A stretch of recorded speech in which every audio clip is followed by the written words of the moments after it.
Corporate ఆసుపత్రిలో అత్యంత ఖరీదు చేసే వైద్యాన్ని ఉచితంగా విశాఖలోని బృందా ఆసుపత్రి అందించి పేదలకు అండగా నిలిచింది.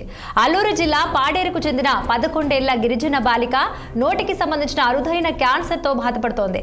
10 లక్షల వరకు ఖర్చవుతాయని కార్పొరేట్ వైద్యులు తెలపడంతో బృందా హాస్పిటల్ వైద్యులను సంప్రదించారు. దాంతో అక్కడి వైద్యులు మానవత్వం ప్రదర్శించి బాలికకు ఉచితంగా చికిత్స అందించారు.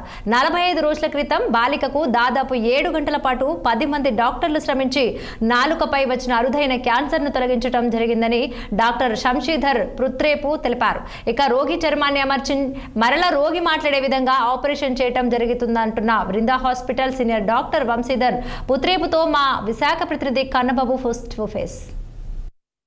రామరాజు జిల్లా పాడేరుకు చెందినటువంటి ధనలక్ష్మి 11 ఏళ్ల గిరిజన బాలికను అత్యంత అరుదైనటువంటి క్యాన్సర్తో బాధపడుతున్నటువంటి నేపథ్యంలో విశాఖలో ఉన్నటువంటి అనేక హాస్పిటల్స్లో కార్పొరేట్ హాస్పిటల్ తిరిగినప్పటికీ కూడా ఎవరు రెస్పాండ్ కాకపోవడంతో విశాఖలో ఉన్నటువంటి క్యాన్సర్కి సంబంధించినటువంటి వింద్రా హాస్పిటల్ మేమున్నామంటూ హక్కును చేర్చుకొని సుమారుగా 5 నుంచి 7 లక్షల రూపాయలు ఖర్చు అయినటువంటి వైద్యాన్ని ఉచితంగా చేసి పాపకు మరొకసారి పునర్జన్మను ప్రసాదించారని చెప్పాలి.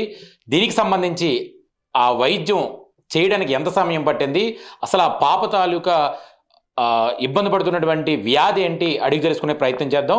సార్ నమస్తే అండి. అసలు ఆ పాపకి అంత చిన్న వయసులో క్యాన్సర్ రావడం ఏంటి సార్? అసలు ఎంత సమయం పట్టింది సార్ ఆ ట్రీట్మెంట్ అవ్వడానికి? గుడ్ ఈవినింగ్ అండి. నా పేరు డాక్టర్ వంశీధర్ పుట్రేవు. నేను surgical oncologist Brinda cancer hospital అండి.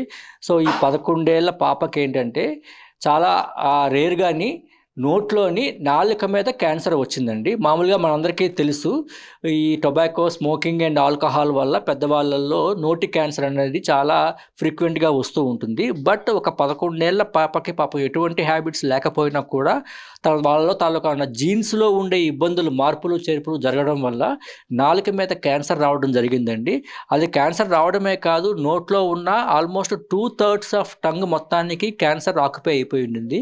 దానివల్ల పాప కనీసం మంచినీళ్ళు కూడా తాగలేని పరిస్థితుల్లో, ఆహారం కూడా లేని పరిస్థితుల్లో, చాలా దయనీయమైన పరిస్థితిలో ఉన్నప్పుడు మా దృష్టికి రావడం జరిగింది. ఇలాగ నోట్లో క్యాన్సర్ వచ్చింది చిన్న పాపకి, ఒక ఏజెన్సీలో ఉన్న పాపకి అని చెప్పి అనడంతో, సో మేము ఇట్లాంటి క్యాన్సర్లు మామూలుగా నోటి క్యాన్సర్లు చాలా ఫ్రీక్వెంట్గా చేస్తుంటాం. బట్ పాపకి అనేసరికి మేము లేదు, మనం చేయాల్సిందే, ఈ కేసును టేకప్ చేయాల్సిందే అని చెప్పి మా ఎంప్లాయీకి చెప్పి మా పాపను తీసుకురావడం జరిగింది. వచ్చి చూసరికి నిజంగా ఆశ్చర్యపోయాను. అసలు ఇన్ని రోజులు పాప ఎలా ఉంటా ఉంది ఆ నోట్లో అంత పెద్ద క్యాన్సర్తో అని, ఆహారము నీళ్లు దప్పిక ఏమీ లేకుండా ఎలా ఉంటుంది అని చెప్పి మనం చేయాల్సిందే అని చెప్పి మేము ఆపరేషన్ చేయడం జరిగిందండి. సుమారుగా మా టీం మొత్తం ఒక 10 మంది కలిసి 6-7 గంటలు శ్రమించి పాపకు ఆపరేషన్ చేసి నోట్లో నాలుక మీద ఉన్న క్యాన్సర్ని తొలగించడమే కాదు, తొలగించిన భాగంలో ఏదైతే నాలుక పోయిందో ఆ పోయిన నాలుకని మనము చేతి మీద ఉన్న చర్మాన్ని మనం కృత్రిమంగా నాలుకగా తయారు చేసి ఆ రిమైనింగ్ నాలుకకు మనం జోడించి పాపకు మళ్ళీ మనము మాట్లాడే రకంగా, అలాగే ఆహారం తీసుకునే రకంగా మనం వెసులుబాటు చేయడం జరిగిందండి. ఇవాళకి ఆపరేషన్ జరిగి ఆల్మోస్ట్ 5 నుంచి 6 వారాల సమయం జరిగింది.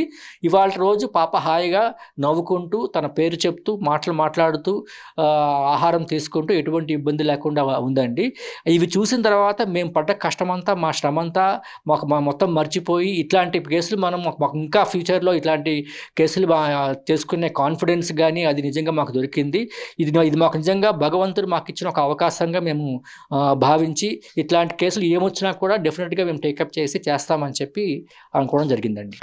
మొత్తానికి చూడొచ్చు, ఏదైతే అరుదైన క్యాన్సర్తో బాధపడినటువంటి 11 ఏళ్ల గిరిజన బాలిక ధనలక్ష్మిని మొత్తానికి పునర్జన్మ అయితే ప్రసాదించారని చెప్పాలి. ఎందుకంటే సుమారుగా 7 నుంచి 8 గంటల పాటు 10 మంది సిబ్బందితో క్యాన్సర్ సంబంధించినటువంటి ఆపరేషన్ చేయడం అంటే అసలు అది ఆసామాస విషయం అయితే కాదు. ఒక రకంగా చెప్పాలంటే ఒక చంటి బిడ్డకు మరొక పునర్జన్మను ప్రసాదించినటువంటి ఆ వైద్యులు, అంటే భగవంతుడు తర్వాత దేవుడిగా కొలిచేది ఒక వైద్యుని మాత్రమే. అలాంటి వైద్యాన్ని పూర్తి స్థాయిలో గిరిజనులకు ఉచితంగా అందించి ఈరోజు ఈ వింద్రా హాస్పిటల్ తాలూకా గొప్పతాన్ని మరోసారి అయితే చాటుకున్నారని చెప్పొచ్చు. కెమెరామెన్ మోహన్తో కన్నబాబు, విశాఖపట్నం వింద్రా హాస్పిటల్ నుంచి.